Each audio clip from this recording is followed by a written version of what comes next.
اور یہ ایک قوم جو اپنے ان لوگوں کا دھیان نہ رکھ سکے وہ سویلائز قوم نہیں ہوتی.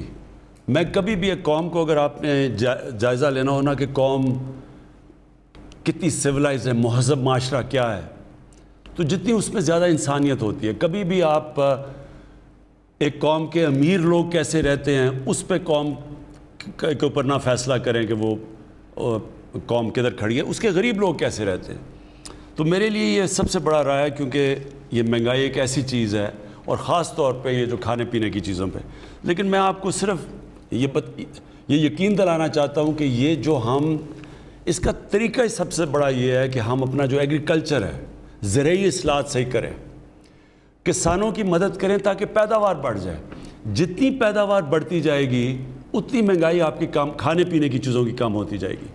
اور اس کے لیے جو ہم اب کسان کارڈ لے کے آ رہے ہیں, یہ بڑی خاص چیز ہے. ہمارا جو تقریباً 65% کسان ہے وہ 5 ایکڑ کی زمین سے کم اس کے پاس زمین ہے. تو چائنا نے بھی جب غربت کم کی تھی انہوں نے ان لوگوں کی مدد کی تھی. اب ان کے پاس اتنے وسائل نہیں ہیں کہ یہ اپنی زمین پہ پیسہ خرچ کر سکیں, پیداوار بڑھا سکیں. تو اس کے لیے ہم کئی قدم اٹھا رہے ہیں. ایک ورکرز ٹرین کر رہے ہیں اس سیکٹر میں, ٹرینڈ ورکرز پرائیویٹ سیکٹر سے لے کے جو جائیں گے اور کسانوں کو نئی ٹیکنیکس کا بتائیں گے, یہ چھوٹے کسانوں کو. پھر ان کے لیے کسان کارڈ آیا ہے جو کہ ان کی مدد, ان کو سبسڈائز, ان کو کم خرچوں پہ کھادیں دے گا, ان کو کریڈٹ دے گا. جو ابھی وہ آرتی کے پاس جانا پڑتا ہے, بڑا پیسہ خرچ کرنا پڑتا ہے, ان کے لیے کیڑے مارنے والی دوائیں, یعنی ان کی مدد کریں گے کہ وہ پیداوار اپنی بڑھائیں. تو اس سے ہوگا جیسی جیسی پیداوار بڑھتی جائے گی چیزوں کی قیمتیں ویسی نیچے آ جائیں گی. اگر ہم گندم کی پیداوار 10% بھی بڑھا دیں تو پاکستان میں اتنی گندم ہو جائے گی کہ ویسے ہی آٹے کی قیمت سٹیبل ہو جائے گی جا کے. تو میں لیکن آپ کو اس کی 2-3 وجوہات ہیں. ایک تو یہ ہے کہ ہمارے پاس کمی ہو گئی پچھلے سال گندم کی, 40 لاکھ ٹن گندم ہمیں باہر سے امپورٹ کرنی پڑی. باہر گندم زیادہ مہنگی تھی, اور میں جب گندم مہنگی ہوتی ہے باہر سے تو یہ ہو ہی نہیں سکتا کہ پاکستان کی گندم مہنگی نہ ہو, یعنی ہمارا آٹا مہنگا نہ ہو. دوسری چیز یہ جو ہم چیز کر رہے ہیں آپ کے کسانوں سے سیدھا ڈائریکٹ اٹھا کے ریٹیل, یعنی جو شہروں میں ان کی پیداوار آئے, اس سے بہت زیادہ قیمتیں نیچے آ جائیں گی. یہ بھی ایک طریقہ ہے. اس میں ایک سٹوریج علیحدہ ہو تاکہ وہ اپنی چیزیں سٹور کر سکیں, ٹرانسپورٹیشن ہے. پھر وہ ڈائریکٹ یعنی جو بیچ میں پیسہ بنتا ہے وہ نہ بنے, وہ کسان کا بھی فائدہ ہو اور سستی چیزیں ملے شہر میں. لیکن میں آپ کو صرف ایک چیز بتانا چاہتا ہوں کہ 1 سال میں دنیا میں کیا ہوا ہے. اب ہم جو چیز امپورٹ کرتے ہیں وہ تو باہر سے آتی ہے, اور ادھر کیا ہوا ہے. جون 20 سے لے کے مئی, اس سال کی مئی تک, یعنی پچھلے جون سے لے کے اس مئی تک تقریباً 1 سال میں تیل کی قیمت 100% بڑھ گئی. یعنی کہ ایک وقت پہ تیل تھا تقریباً 34 روپے کا اور اب پہنچ گیا ہے تقریباً 67 روپے کا. تو پاکستان میں تیل اس دور پہ کتنا بڑھا, کیونکہ ہم نے پوری کوشش کی کہ لوگوں کے اوپر نہ اس کا اثرات جائے. اگر ہم تیل بھی 100% پیٹرول اور ڈیزل بڑھا دیتے تو ساری ٹرانسپورٹ مہنگی, ہر چیز مہنگی ہو جانی تھی. ہم نے صرف 11.18% تیل بڑھایا ہے, جبکہ دنیا میں وہ 100% بڑھا ہے 1 سال میں. پھر پام آئل, یہ جو گھی مہنگا ہو گیا. گھی دنیا کے اندر کیونکہ ہم باہر سے سارا ہمارا پام آئل پتہ نہیں 4.5 ارب یا 5.5 ارب کی ہمیں امپورٹ کرتے ہیں پام آئل کی. تو دنیا میں پام آئل بڑھا ہے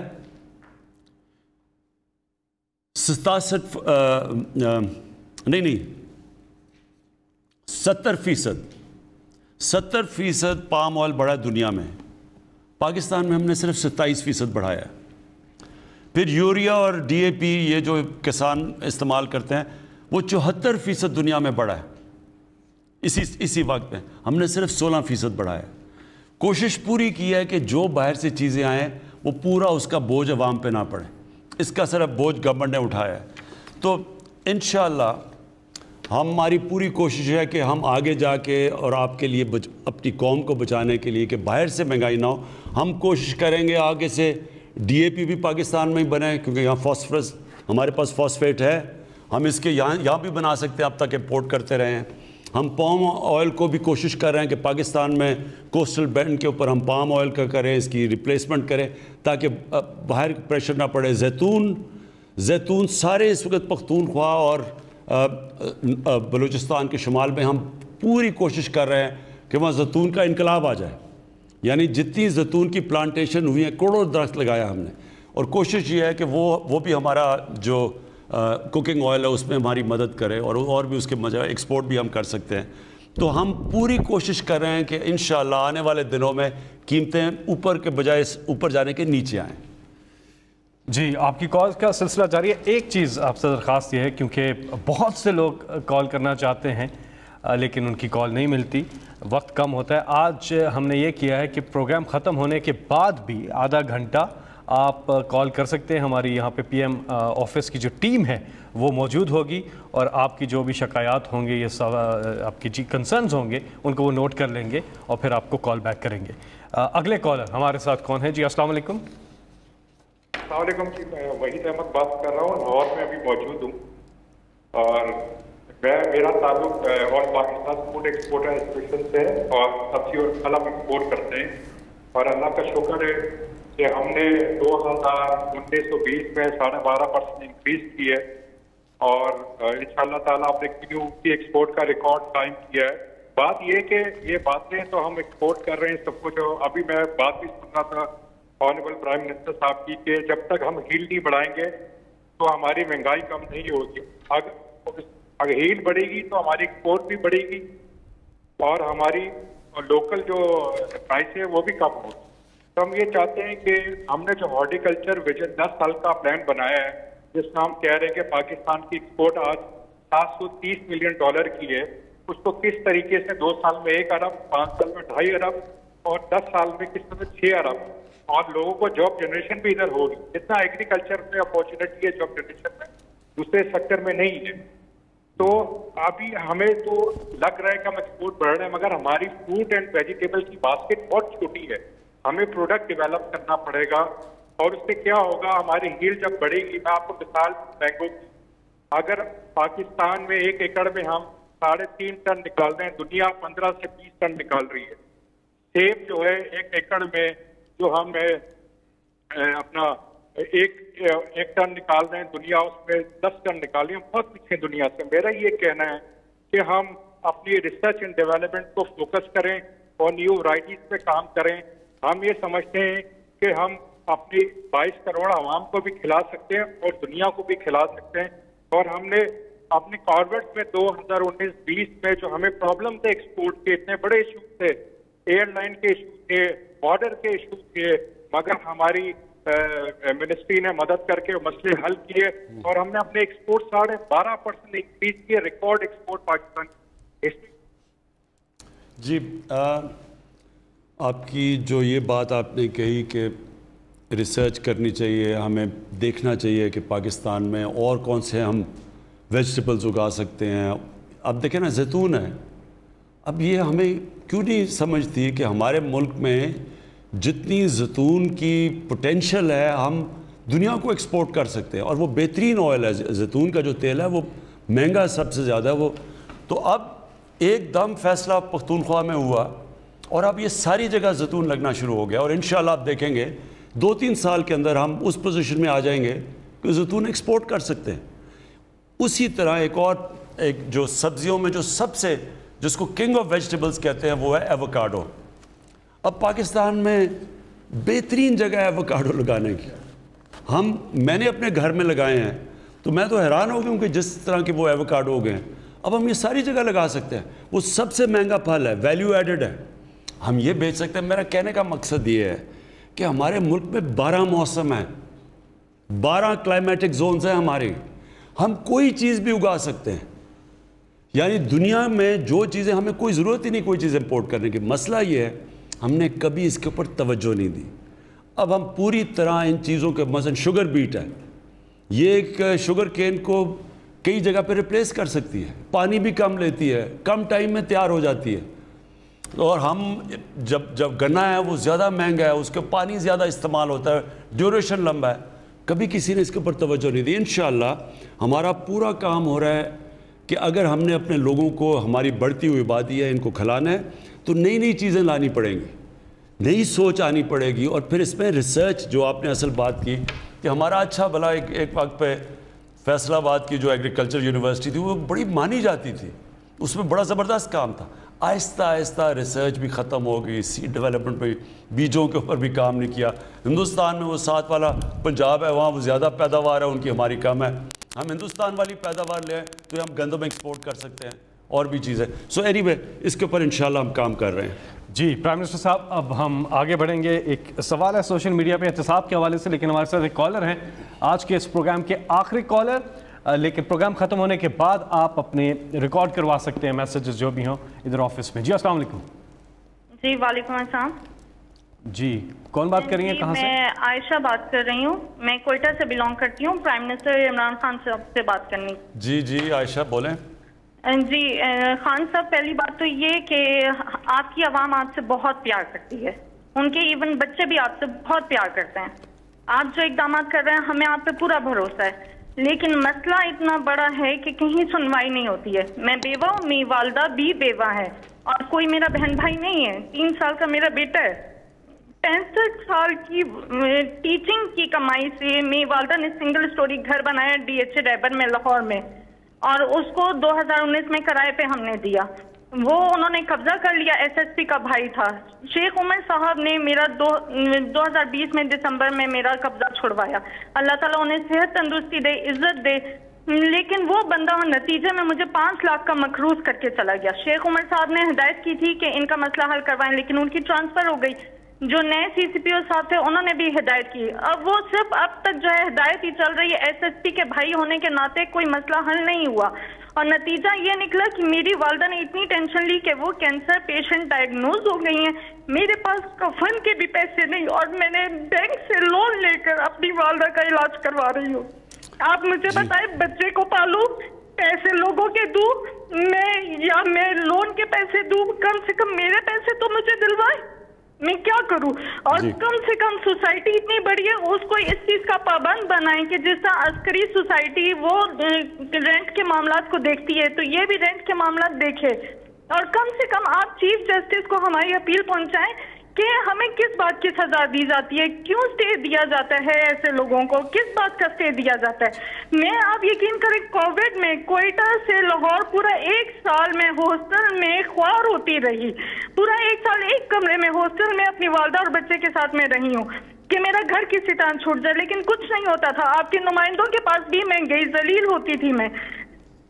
جی دیکھیں, یہ میں نے اپنے پچھلے 30 سال میں کتنی دفعہ اس طرح کی کہانیاں سنی ہیں, اور یہ آپ بات ٹھیک کہہ رہی ہیں کہ ہمارا جو سسٹم ہے, جو انصاف کا نظام ہے, وہ آہستہ آہستہ کام کرنا چھوڑ گیا.